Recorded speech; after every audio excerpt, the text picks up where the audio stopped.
Hi everybody, Ben from IPI here with a quick video as a follow-up to a blog that we actually posted a couple of weeks ago. But as we're sort of through the initial reactive phase of keeping the lights on with this dreaded pandemic that we find ourselves in, now's a perfect time to start optimizing operations. It's going to be here for a while.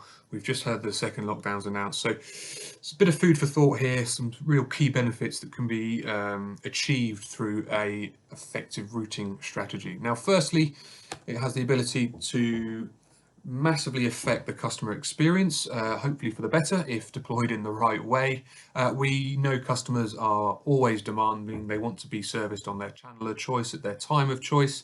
But an effective strategy and some intelligent technology allows for things such as VIP or bespoke routing. So it could be that those callers with a history of higher spending patterns could be routed through to a sales team sort of quicker than joining the sort of general mass queue, if you like.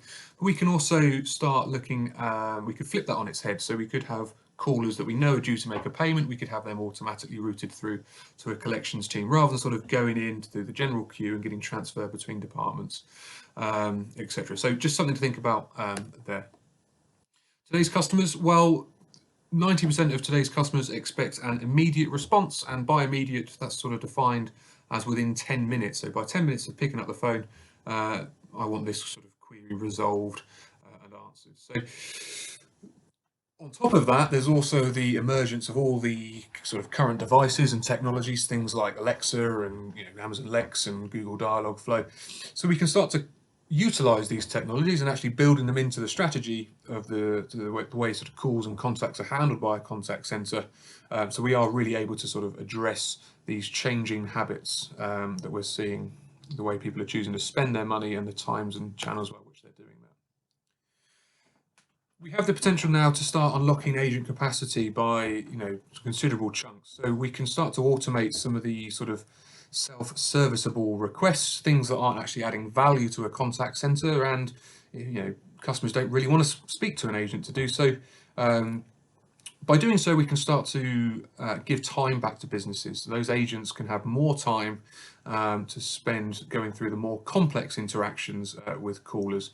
And there is a direct link between the employee satisfaction and the customer satisfaction. We have to be cognizant these agents are taking hundreds and hundreds of calls day in, day out, and they don't want to be doing that with frustrated customers who only want to change their address or make a quick payment. Speaking of payment, we can start to de-scope contact centers from sort of any risk, and we can start improving security as well. So I did a video a couple of weeks ago about the amount of time that is spent just doing the ID&V process, for example. We can do that upstream of anybody actually getting connected to an agent, and that unlocks some enormous potential gains whilst also improving security as well for the contact center. And so there's enormous potential here for capacity gains. An effective routing strategy also allows, for better insights and reporting. We can start to get very granular on the customer journey, track what customers are doing, at what point are they perhaps fallen out of an IVR.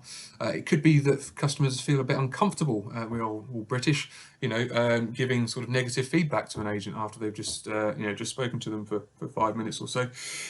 But actually, enabling a platform that sort of allows that to be anonymized will actually yield better feedback for you as an organization, which we can then build into what we call a closed loop feedback system. So we can start analyzing what's going on. We can make some changes and track those as well if the right sort of platform is in place. That's it from me, just a quick video today, but there's a bit of food for thought there. Any questions, please do get in touch. There'll be contact details all around this video, I'm sure. But thanks very much for watching, and see you on the next one.